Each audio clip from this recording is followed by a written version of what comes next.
오늘 우리에게 주시는 하나님의 말씀 고린도전서 15장 12절에서 22절까지 함께 봉독하겠습니다. 그리스도께서 죽은 자 가운데서 다시 살아나셨다 전파되었거늘 너희 중에서 어떤 사람들은 어찌하여 죽은 자 가운데서 부활이 없다 하느냐. 만일 죽은 자의 부활이 없으면 그리스도도 다시 살아나지 못하셨으리라. 그리스도께서 만일 다시 살아나지 못하셨으면 우리가 전파하는 것도 헛것이요 또 너희 믿음도 헛것이며 또 우리가 하나님의 거짓 증인으로 발견되리니 우리가 하나님이 그리스도를 다시 살리셨다고 증언하였음이라. 만일 죽은 자가 다시 살아나는 일이 없으면 하나님이 그리스도를 다시 살리지 아니하셨으리라. 만일 죽은 자가 다시 살아나는 일이 없으면 그리스도도 다시 살아나신 일이 없었을 테요. 그리스도께서 다시 살아나신 일이 없으면 너희의 믿음도 헛되고 너희가 여전히 죄 가운데 있을 것이요 또한 그리스도 안에서 잠자는 자도 망하였으리니 만일 그리스도 안에서 우리가 바라는 것이 다만 이 세상의 삶뿐이면 모든 사람 가운데 우리가 더욱 불쌍한 자이니라. 그러나 이제 그리스도께서 죽은 자 가운데서 다시 살아나사 잠자는 자들의 첫 열매가 되셨도다. 사망이 한 사람으로 말미암았으니 죽은 자의 부활도 한 사람으로 말미암는도다.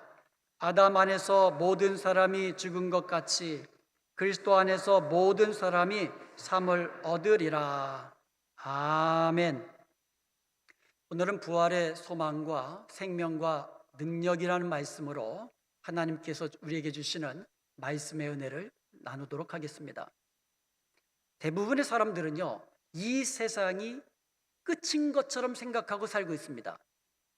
한 번뿐인 인생, 멋지고 신나게 살아보자. 참 좋은 말처럼 들리잖아요. 어디에도 매이지 아니하는 자유로운 영혼으로 살아가자. 자유로운 인생이다. 참 좋은 말같이 들립니다. 이게 다 사람을 유혹하는 말입니다. 거짓된 말이지요. 불교와 힌두교 같은 종교에서는요, 윤회 사상을 주장합니다. 이 생에서 도덕적으로 선하게 살면 다음 생에도 사람으로 태어나지만 이 생에서 제대로 살지 못하면 다음 생에는 금수로 태어난다는 거예요. 짐승처럼. 그래서요, 그 사람들은요, 기어다니는 벌레 하나 마음대로 죽이지 못합니다. 생각해 보세요. 잘못하면 이 벌레가 다시 태어난 자기 조상 중에 한 사람일 수도 있으니까 벌레 하나 못 죽이는 거예요. 영국의 유명한 시인 윌리엄 워즈워드라는 사람이 있습니다. 이 사람이 무지개라는 시에서 어린이는 어른의 아버지라는 아주 유명한 글을 남깁니다. 어린이는 어른의 아버지. 한번 생각해 보세요. 다시 나의 아버지와 나의 조상들이 죽었는데 다시 사람으로 태어난다면 아기로 태어날 거 아닙니까? 어린 아기는 결국 아이들은 어른들의 아버지가 되는 거예요. 이것도 일종의 윤회 사상입니다. 이 모든 것들은 다 거짓된 생각과 잘못된 생각들입니다. 성경은 분명히 이야기합니다. 특별히 부활장으로 불리는 고린도전서 15장에서는 죽은 후에는 부활이 있다고 분명히 말씀하고 있습니다. 그리고 예수님께서는 자신의 부활로 죽은 자의 부활이 있다는 것을 친히 증명해 보이신 것입니다. 고린도전서 15장 20절에 보면 그리스도께서 죽은 자 가운데서 다시 살아나셔서 잠자는 자들의 첫 열매가 되셨다고 이야기합니다. 그리스도께서 부활의 첫 열매가 되신 것입니다. 그렇다면 다른 사람들은 전부 다 그 뒤를 이어서 부활의 열매로 다시 살아나게 되는 것을 믿으시기를 축원드립니다. 그런데 여러분, 부활에는 두 종류의 부활이 있다는 것을 우리가 기억해야만 합니다. 요한복음 5장 29절에 보면 선한 일을 행한 자는 생명의 부활로, 악한 일을 행한 자는 심판의 부활로 나오리라고 말씀하고 있습니다. 부활이라고 해서 다 같은 부활이 아닙니다. 심판의 부활이 있고 생명의 부활이 있는 거예요. 사도행전 24장 15절에도 의인과 악인의 부활이 있다고 이야기합니다. 의인도 부활하고요, 악인도 다시 삽니다. 그런데요, 다니엘서 12장 2절에 보면 부활 이후에 영생을 받는 자도 있고 수치를 당하여서 영원히 부끄러움을 당하는 자도 있다라는 겁니다. 모든 사람은 반드시 한 번은 죽습니다. 죽고 나면 이 육신, 몸뚱아리라고 그러잖아요. 이 육신은 모두 다 티끌로 돌아갑니다. 그러나 다시 살아날 때에는 완전히 다르게 살아나는 겁니다. 예수님을 믿는 자는 생명의 부활로 다시 살아나지만 예수님을 믿지 않고 죽은 자들은 심판의 부활로 살아나는 겁니다. 심판의 부활로 다시 살아나는 자들은 지옥 불못에 떨어져 영벌에 처하게 되는 거예요. 그러나 생명의 부활로 다시 살아난 성도들은 그날이 가장 복된 날이고 그날이 가장 영광스러운 날이 되는 줄로 믿습니다. 주님과 함께 천국에서 영생 복락을 누리게 되는 바로 그날이기 때문입니다. 그러므로 사랑하는 여러분, 예수님을 믿으십시오. 예수님은 부활이요 생명이십니다. 예수님이 우리 죄를 대신하여 십자가에 죽으셨고 우리에게 생명 주시기 위하여 3일 만에 부활하셨습니다. 이것을 믿는 자마다 영생을 주신다고 우리 하나님이 약속해 주셨습니다. 이처럼 예수님을 믿는 자는 영생을 얻고 죽어도 생명의 부활로 다시 살아나게 될 줄로 믿습니다. 우리가 부활을 믿는다고 해서 모두 다 부활의 소망을 가지고 살아가는 거 아닙니다. 우리가 예수님을 믿는다고 해서 모두 다 부활의 생명을 가지고 기뻐하며 즐거워하며 행복하게 사는 거 아니에요. 우리가 부활을 믿는다고 해서 부활의 능력을 가지고 승리의 삶을 사는 거 아닙니다. 우리가 부활을 그렇다면 먼저 부활의 소망을 가지고 살아야 하는 거예요. 여러분, 부활을 믿으십니까? 그렇다면 부활의 소망을 가지고 살으셔야 돼요. 예수님의 부활은요, 예수님을 믿는 성도들에게 영광스러운 부활에 대한 확실한 보증이 되는 거예요.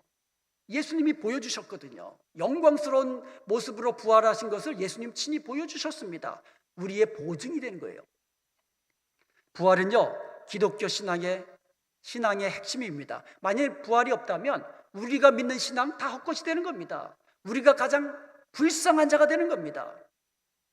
그리고요, 우리는 여전히 죄 가운데서 죽을 것입니다. 그러나 부활이 있기 때문에 우리는 썩지 않을 것으로 부활할 줄로 믿습니다. 건강한 몸으로 부활할 것입니다. 죽지 아니하는 새롭고 영광된 몸으로 부활할 줄로 믿습니다. 부활이 있기 때문에. 이와 같은 부활 소망을 가지고 있는 성도들은요, 세상과 다른 삶을 살게 됩니다. 무엇보다도 죽음을 두려워하지 않게 되는 거예요. 초대교회 성도들은요, 많은 핍박을 받았습니다. 예수님을 믿는다는 것 때문에, 예수님을 전한다는 것 때문에 특별히 유대인들로부터 많은 핍박을 받았어요. 특별히 유대 공예는요, 예수님의 이름으로는 아무것도 말하지 말고 아무것도 가르치지 말라고 금했습니다. 더욱이 로마 당국은요, 기독교를 엄청나게 핍박을 했어요. 10명의 황제가 바뀔 때까지 그렇게 엄청나게 핍박을 했어요. 잡아다가 감옥에 가두는 것은 예사고요, 고문하고 그리고 순교의 자리로 수많은 초대교회 성도들이 나아갔던 것입니다. 이런 온갖 핍박에도 불구하고 초대교회 성도들은요, 더 열심히 예수님을 믿었고 더 열심히 예수 그리스도의 부활을 증거한 줄로 믿습니다. 죽음을 두려워하지 않았어요. 왜 그렇습니까? 죽어도 다시 살아난다는 부활 소망이 그들에게 있었기 때문인 것입니다. 초대교회 성도들은요, 로마의 핍박을 피해가지고 무덤 밑에 불을 팝니다. 거기다 길도 만들고요, 거기다가 방도 파가지고 만들어 놓습니다. 그리고는 거기 어두컴컴한 지하 동굴에서 대를 이어가면서 살았습니다. 그 지하 동굴을 카타콤이라고 부릅니다. 카타콤에 숨은 성도들은요, 병에 자주 걸렸어요.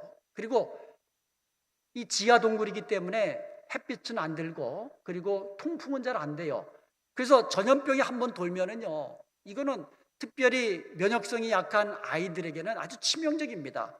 그래서 시름시름 앓다가 아이들이 먼저 부모님보다도 먼저 죽는 일이 흔했어요. 그렇다면 자녀를 카타콤 그 지하 동굴에서 잃은 그 부모님들은 그 상황 속에서 좌절하고 낭망하고 낙심하고 하나님을 원망했을까요? 그렇지 않습니다. 그 상황 속에 그들은 더욱더 그들의 믿음을 굳게 하였습니다. 어떻게 그럴 수 있습니까? 그들에게는 죽어도 다시 살아난다는 부활의 소망이 있었기 때문인 줄로 믿습니다. 그림을 하나 보겠습니다. 저 그림은요, 카타콤에 있는 비석에 새겨진 그림이에요. 죽은 나사로를 살리시는 예수님을 새겨놓은 그림입니다. 그런데 그 그림에 옆에 라틴어로 글이 쓰여 있어요. 저 라틴어를 번역하면 다음과 같습니다. 다투스와 보노사가 20년을 살다 간 아들이 담긴 기억 속에 비석을 고이 두다 이제는 편히 쉬렴. 이 글은요, 20년을 살다가 아들이 먼저 간 거예요.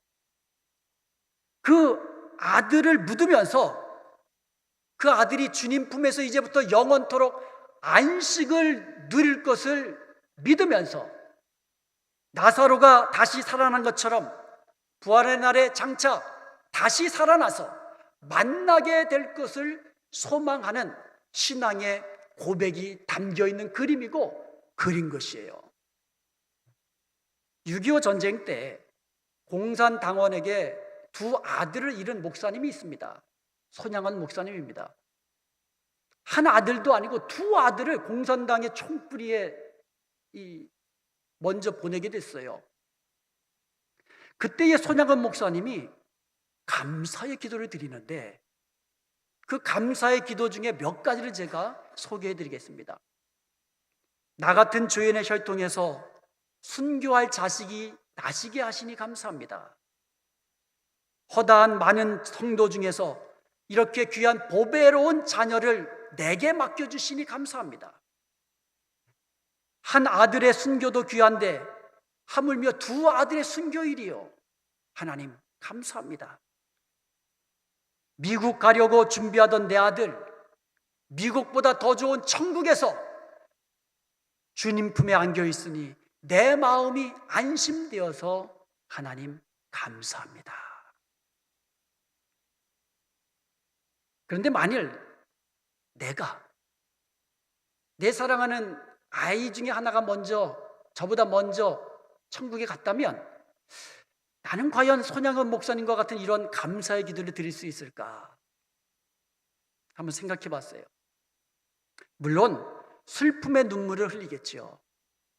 그러나 동시에 하나님, 천하보다도 귀한 이 축복된 아들을 나에게 주셔서 지금까지 이 아이로 인하여 기쁨을 누리게 하시니 감사합니다. 지금은 내 품보다도 더 평화로운 주님 품에서 영원토록 안식을 누리게 하시니 감사합니다. 아마도 이렇게 감사의 눈물을 드릴 수 있을 것 같아요. 슬픔의 눈물도 드리고 감사의 눈물도 드리고. 나는 내 아내에게 당신은 나보다 더 오래 살아야 돼, 이렇게 이야기합니다. 근데 이런 생각도 해봅니다. 혹시 만약에 제 아내가 나보다 먼저 천국 가면 나는 어떻게 할까? 나는 과연 감사할 수 있을까? 늘 제 곁에서 좀 부족한 게 많은데 늘 저희의 부족한 것을 채워주는 제 아내, 그리고 천직으로 여기던 교편을 다 내려놓고 목사인 남편을 따라 멀고 먼 미국 땅으로 쫓아와서는 지금까지 말로 다 할 수 없는 그와 같은 어려운 일들을 겪으면서도 성도들을 잘 돌보고 자녀들을 믿음으로 잘 양육한 그 아내, 지금까지 제 곁에서 이렇게 좋은 아내를 주신 하나님 앞에 감사할 수 있을까? 감사할 수 있을 것 같아요. 그렇다면 천국에서 영광을 누릴 그 아내를 생각하면서 기뻐할 수 있을까? 요건 좀 생각해 봐야 돼요. 저는 두 가지 이유에서 대놓고 기뻐하지는 못할 것 같아요. 첫째는 아내가 없으면 저는 그때부터 끈 떨어진 년 아닙니까? 그러니까 제 신세 생각해서 기뻐할 수는 없을 것 같아요. 두 번째로 아내가 죽었는데 기뻐하면은 딴 사람들은 속도 모르고 이거 숨겨놓은 여자 있는 거 아니야? 이렇게 생각할까 봐 대놓고 기뻐하지는 좀 못할 것 같아요. 만약에 내가 먼저 천국에 가는 일이 생기면 저는 제 아내와 제 아이들 앞에서 이렇게 말해주고 싶습니다. 슬퍼하지 말고 아빠가 주님 품에서 안식하게 된 것으로 인해서 감사해라. 하나님을 사랑하고 열심을 다하여 주님께 봉사하며 주님을 섬기며 살아라. 그리고 천국에서 기쁨으로 다시 만나자. 사랑하는 여러분, 부활의 소망이 있는 사람들은 이제 더 이상 죽음 앞에 두려워하지 않게 되는 줄로 믿습니다. 왜냐하면 죽은 뒤에는 영광스러운 부활이 있고 영원한 천국이 기다리고 있기 때문인 것입니다. 그러므로 사랑하는 부모님이나 남편이나 아내, 심지어 어린 자녀들을 먼저 보낸 성도들이 계시다면 부활의 소망을 가지고 위로받으시기를 축원드립니다. 더 이상 슬퍼하지 마시고 부활의 소망을 가지고 오히려 지금까지 함께해 주신 하나님께 감사하고 이 땅보다 더 좋은 천국에 계신 것으로 인하여 오히려 기뻐하면서 위로받으시기를 바랍니다. 세상 사람들은요 부활을 믿지 못합니다. 그렇기 때문에 세상에 소망을 두는 거예요. 부활을 믿지 못하기 때문에 어떻게 하면 돈을 많이 벌어 부자가 될 수 있을까? 왜요? 돈이 최고라고 생각하고 돈을 의지하는 마음이 있기 때문에 그래요. 그리고 어떻게 하면 높은 자리에 올라가 권세를 누리며 떵떵거리며 살 수 있을까? 이런 것에만 온통 관심을 두고 살아갑니다. 그런데요, 이 중에서 내가 죽을 때에 가지고 갈 수 있는 것이 무엇이 있습니까? 내가 죽을 때 돈 가지고 갑니까? 내가 대통령이 된들 그 권세를 내가 죽을 때 가져갑니까? 아무것도 없습니다.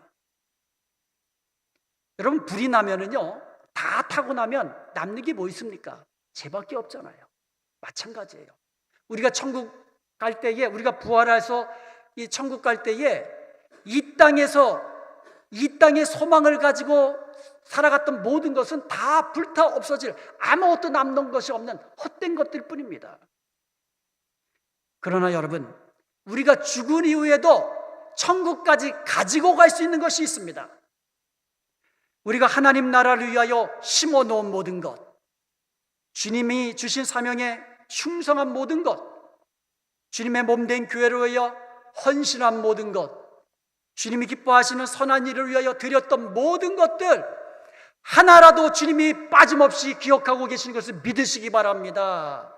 이 모든 것들은 부활의 날에 주님께서 하나라도 잊지 않으시고 영광스러운 면류관으로 우리에게 허락해 주신 줄로 믿습니다.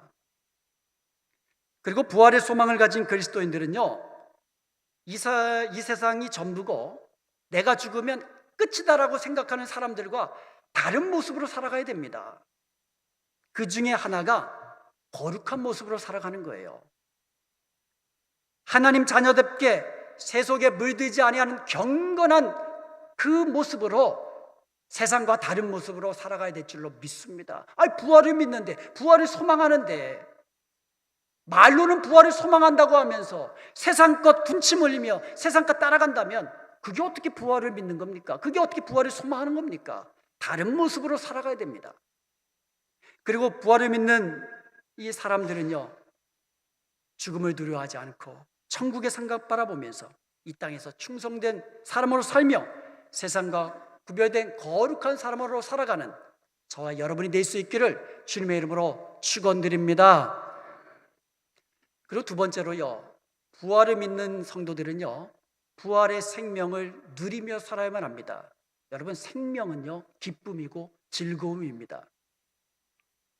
어린아이가 태어나면 우는 사람 있어요? 혹시 있을 수도 있겠어요. 기뻐서.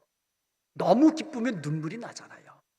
여러분, 생명 앞에는요, 기쁨과 즐거움이 있는 겁니다. 하물며 영원한 생명 앞에는요, 영원한 즐거움이 있고 충만한 기쁨이 있는 것을 믿으시기를 축원드립니다. 우리 예수님께서 이 땅에 오신 것은요, 요한복음 10장 10절에 보면 양으로 생명을 얻되 풍성히 누리게 하심, 풍성한 생명을 누리게 하심이라고 말씀하고 있습니다. 여러분, 저와 여러분이 구원받은 것은요, 생명을 얻는 거 그거 아니에요. 간신히 그냥 천국 가는 거 그거 아니에요. 저와 여러분이, 예수님께서 저와 여러분에게 원하시는 것이 있다면 우리가 예수를 믿고 구원받은 이후에 그 풍성한 생명을 누리며 기쁘고 즐겁고 행복하게 사는 것인 줄로 믿습니다.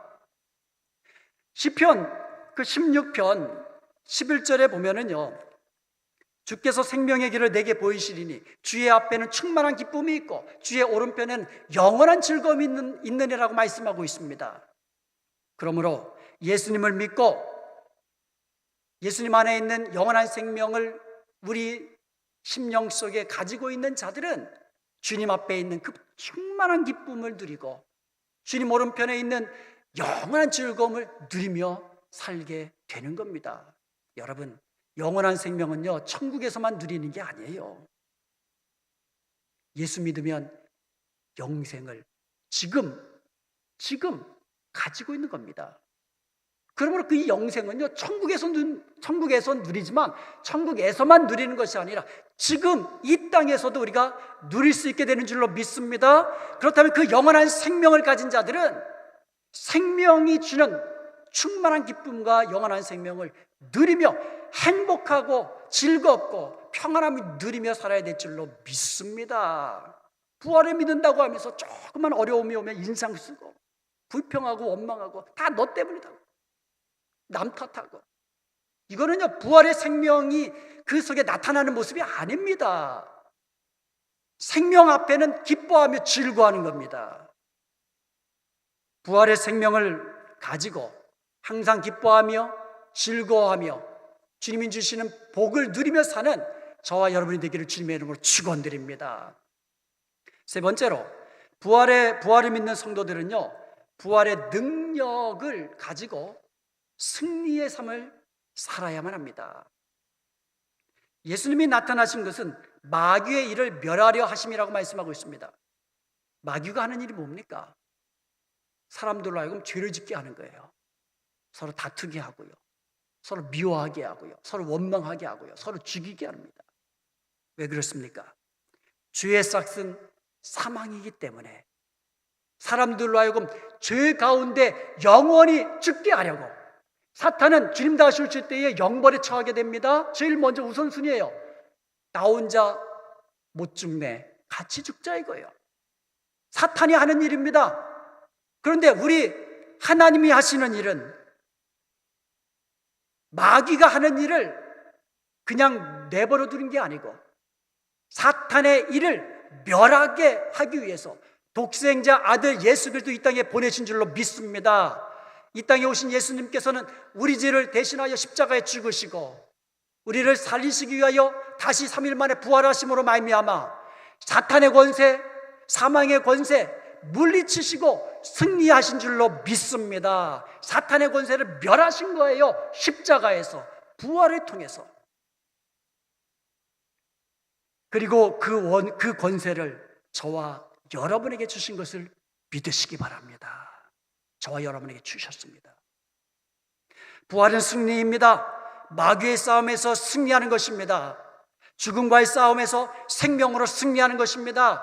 미움과의 싸움에서 사랑으로 승리하는 것입니다. 이와 같은 부활의 권능이, 부활의 능력이 저와 여러분에게 있는 것을 믿으시기 바랍니다.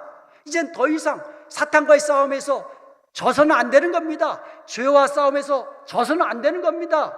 아무리 좋은 것으로 유혹해도 따라가서는 안 되는 겁니다. 부활의 소망과 부활의 생명과 부활의 능력을 가지고 살아야 될 줄로 믿습니다. 마귀가 인간을 협박하는 가장 큰 무기가 죽음이에요. 너 죽인다, 말 안 들으면 죽인다, 가장 큰 협박이에요. 그래서 인간들은요, 죽는 것을 제일 두려워합니다. 왜 그런지 아세요? 사람에게는 짐승에게 없는 영이 있습니다. 그래서 예수 믿지 않다가 죽으면 나는 이제 지옥으로 가는구나, 영원한 형벌을 받게 되는구나, 이것을 내 영이, 내 속에 있는 영이 본능적으로 깨닫는 거예요. 그래서 사람들이 죽음 앞에 두려워 발발발발 떱니다. 그런데 예수 믿는 사람들은 죽인다 그러면 죽으면 천국, 살으면 이 땅에서 하나님의 영광 위에서 살고, 얼마나 좋습니까? 이것이 부활의 능력이에요. 그래서 사탄이 아무리 죽인다고 협박을 해도 초대교회 성도들은요, 죽이면 더 좋다. 그래서 이 로마 군병들이 보고를 하는데 이 기독교인들을 어떻게 할까요? 잡아 쳐넣긴 했는데 살려두자니 놓아주자니 그렇고, 또 죽인다고 그러면 더 좋아합니다. 이거 어떻게 할까요? 왜 그렇습니까? 부활의 능력이 있기 때문에 그래요. 죽음을 두려워하지 않기 때문에 그렇습니다. 이와 같은 부활의 능력이 내 안에 있음을 믿음으로 승리의 삶을 사시기를 축원드립니다. 그리고 사탄이요, 우리 그 성도들을 이번에는 유혹하는 가장 큰 무기가 있는데 그것은 돈입니다. 그래서 사람들은요, 돈 하다가 돈 사람으로 죽는 거예요. 그러나 부활을 믿는 사람들은 돈의 마음을 빼앗기지 않습니다. 돈으로 아무리 유혹해도 쫓아가지 않습니다. 왜냐하면 돈은 없어질 것이고 썩어질 것이고 불에 타 없어질 것이기 그렇습니다. 사탄을 이기는 큰 무기가 되는 거예요, 이게. 그렇다고 해서요, 제가 예수 믿는다고 해서 돈 많이 벌어서 부자 되지 말라는 소리 아니에요. 예수 믿는 사람은 다릅니다. 돈을 많이 벌어서 부자가 되면 그 돈을 가지고 하나님 나라와 하나님의 영광과 주님의 몸된 교회를 위해서 마음껏 사용하기 때문에 여러분 많이 부자 되시기 바랍니다. 부자가 돼서 돈에 마음에 뺏기는 것이 아니라, 부자가 되었어도 이 물질을 주신 것은 하나님의 은혜다, 하나님의 축복이다. 이처럼 하나님이 주신 은혜와 축복을 가지고 이제는 베푸는 삶, 축복하는 삶을 살기 때문에 얼마나 좋습니까? 그러므로 물질이 없어도 나에게는 돈이 내 마음을 빼앗지 못하는데, 반대로 돈이 많아져도 나의 마음은 돈에 있지 않은데, 그래서요, 이것은 이 성도들에게 큰 능력이 되는 줄로 믿습니다. 그리고요, 사탄은요, 세상의 육체의 어떤 쾌락, 어떤 정욕, 이런 것들로 사람들을 유혹합니다. 그래서 세상에 가보세요. 저는 잘 모르겠지만 얼마나 세상 음란하고 아주 그냥 정욕적이고 그렇습니까? 왜 그렇습니까? 사람의 마음을 유혹하고 빼앗기 위함입니다. 그런데요, 예수 믿는 사람, 부활을 믿는 사람, 부활의 소망을 가지고 부활의 생명을 누리며 드는 사람들은 그런 것에 기쁨을 가지지 않아요. 오직 주님 안에 있는 것을 기뻐하며 주님 가까이 사는 것을 복으로 여기며 주님과 함께 한 걸음 한 걸음 사는 것이 가장 큰 기쁨으로 살기 때문에 세상 것은 쳐다도 보지 않게 되는 줄로 믿습니다. 그러므로 이 부활의 그 능력은 세상을 이기는 큰 힘이 되는 겁니다. 성도님들 중에는요, 신앙생활을 한국에서는 안 하시다가 미국에 와서 신앙생활을 시작한 분들이 계세요. 그런 분들이 상당히 많습니다. 또 그 중에는요, 한국에서 신앙생활 할 때는 그냥 대충대충 하다가 미국에 와서 열심을 내서 신앙생활하는 사람이 있어요. 예수님을 잘 믿고. 여러분, 미국에 오셔서 초창기에 얼마나 고생 많이 하셨습니까? 가지고 온 돈은 없지, 영어는 안 되지, 자녀들은 커가지. 그런 가운데서 그 믿음을 지키며 또 자녀들을 키우면서 정착하느냐고 얼마나 수고 많이 하셨습니까? 그래도 여러분, 미국에서 믿음을 가지게 되었으니 아무리 미국 땅에서 고생해도 그래도 감사하다는 성도님들이 계세요. 맞습니다. 우리 인생의 마지막은 죽음이 아닙니다. 주님 다시 오실 때 다시 부활하기 때문입니다. 사랑하는 여러분, 이제 분명히 기억하십시다. 이 세상은 끝이 아닙니다. 예수님이 죽으셨다가 부활하셨듯이 우리도 죽었다가 다시 부활할 것입니다. 우리가 다시 부활할 때에 생명의 부활로 다시 살아날 수 있도록 예수님을 나의 구주로 믿으시고 그 부활의 소망을 가지고 이 땅에서 세상 것 바라보지 아니하고 하나님 나라의 소망을 두며 그 부활의 생명을 가지고 영원한 기쁨과 충만한 그 기쁨과 즐거움 속에서 행복하고 복된 삶을 누리며 그 부활의 능력으로 죄와 사망을 이기고 믿는 자에게 주시는 성령의 권능으로 이기고 또 이기며 하나님 나라를 세워가는 저와 여러분이 될 수 있기를 주님의 이름으로 축원드립니다.